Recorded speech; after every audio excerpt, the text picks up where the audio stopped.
Dear friends and music lovers, we are very happy to welcome you to our online festival Dialoge. Many different artists, lots of interesting chamber music, and a little dose of humor await you on every Sunday during the next 6 weeks. We are very thankful to RAN Kulturfonds for the support of making the festival possible. In a few minutes, the first concert will start. Chiara Opaglio and Owen Ducrot will play music by Beethoven, Brahms, and Saint-Saëns and share with you their thoughts about music and life during the interviews. Subscribe to our channel and don't miss the upcoming performances. Enjoy the concert and see you next Sunday.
Since you know each other very well, could you please describe each other in a few sentences?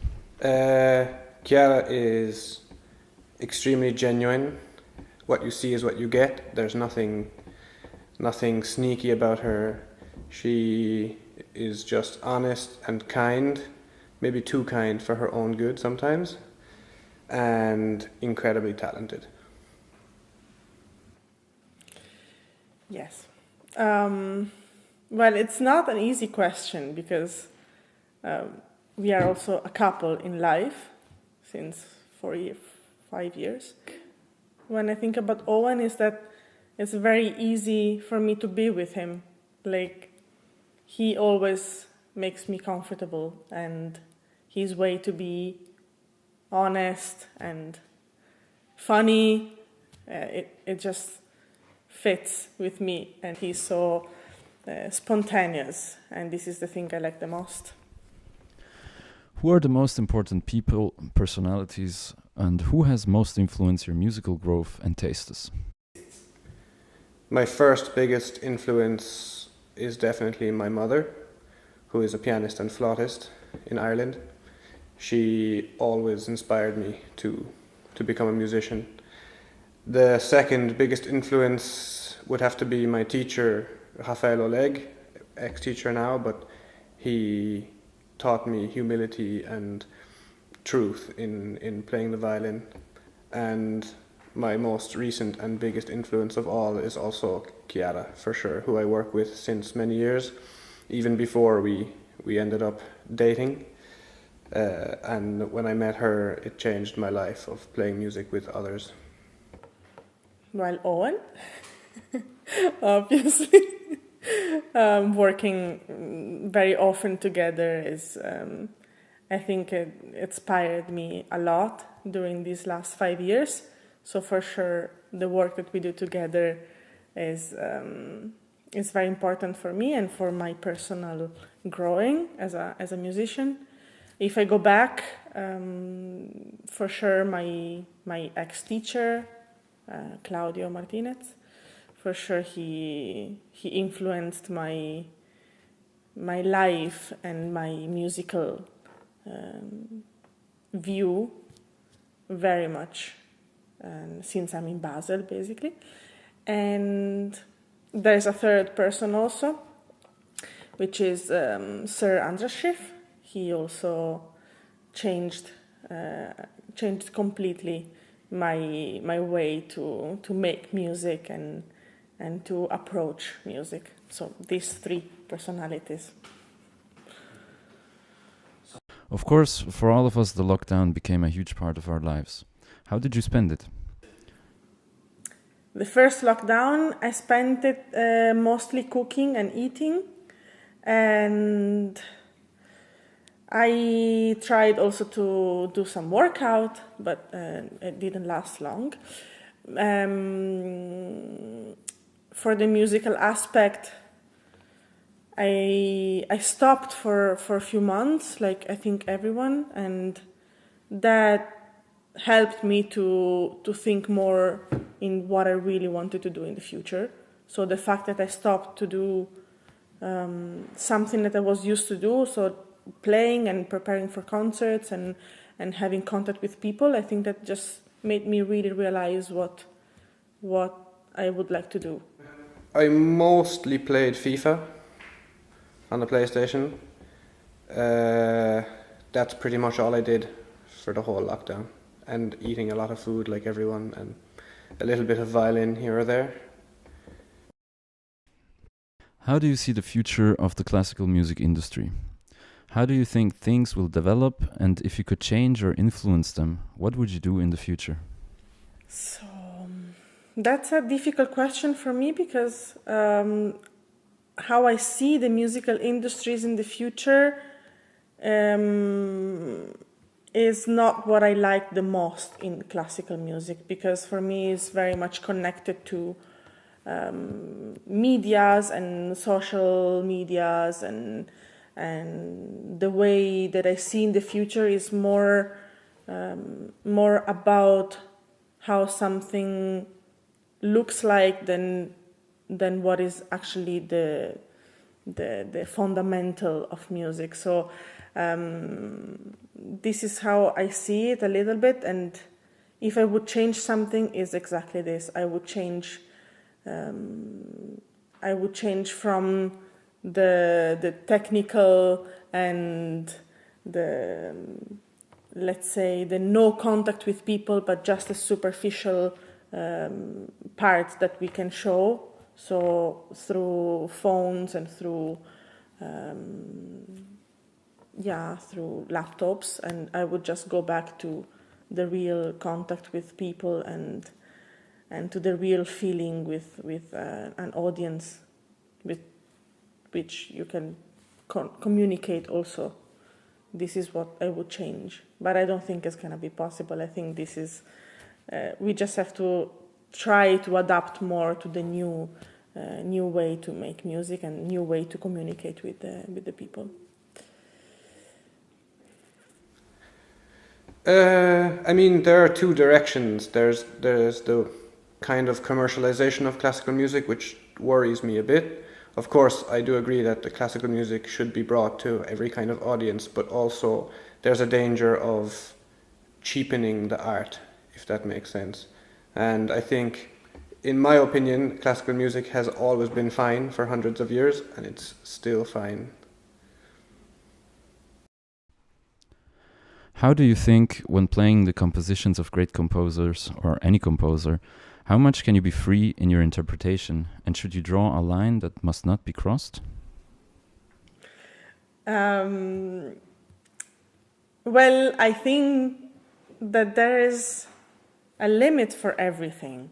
I think that you can be free as much as you feel that you can be free with any composer.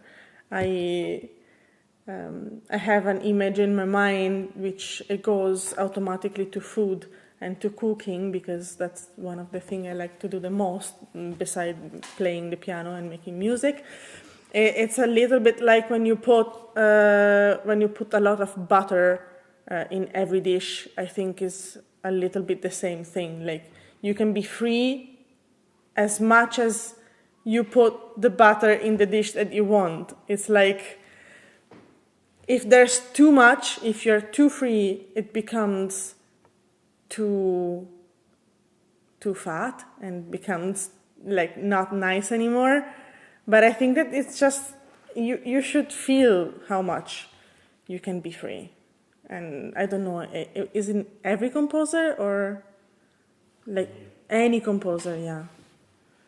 Yeah, probably the composers for me that I think I can be the least free are the composers that they're the most far from me, maybe. So I don't know. In my case, I think more about maybe Shostakovich or Prokofiev. They're the most far, but not the one that I like the least. Of course, I love them, but maybe I still have to figure them out a bit more. Yeah. I think that there are limits of how far you should go in playing the music already composed by some of the greatest human beings of all time. So to take complete freedom into your own hands and do it however you want, I don't agree with that, probably. But also to be afraid of expressing yourself through music is also not the right way. So there's a line that you have to balance on more than crossing or not crossing.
Do you prefer to live in a city apartment or a country house? Country house. Country house. Would you rather die young and rich or old and poor? Old and poor. Old and poor.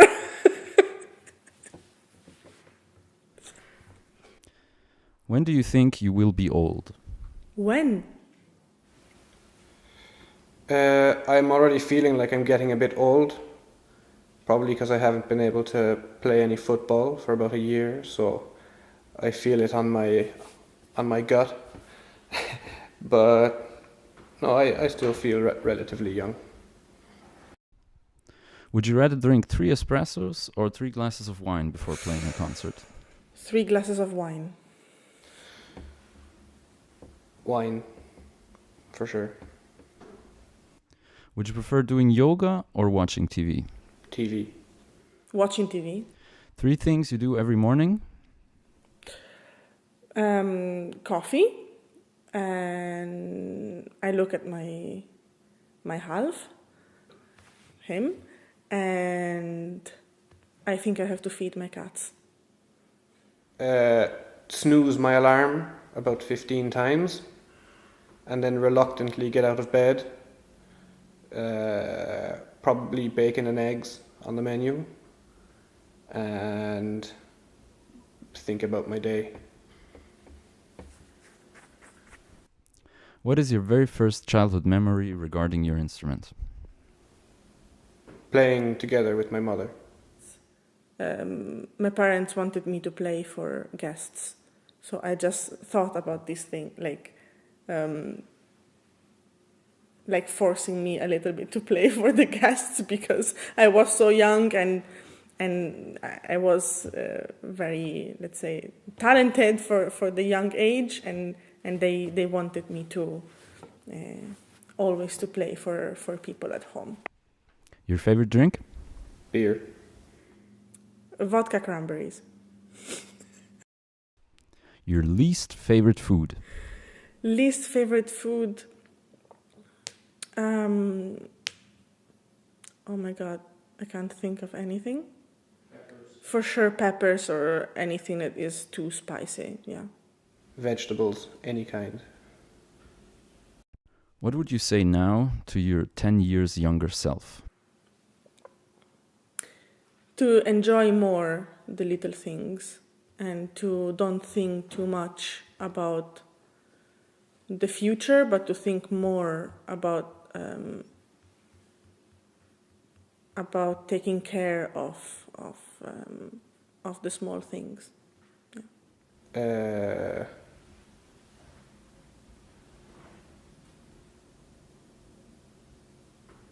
It's all good, bro.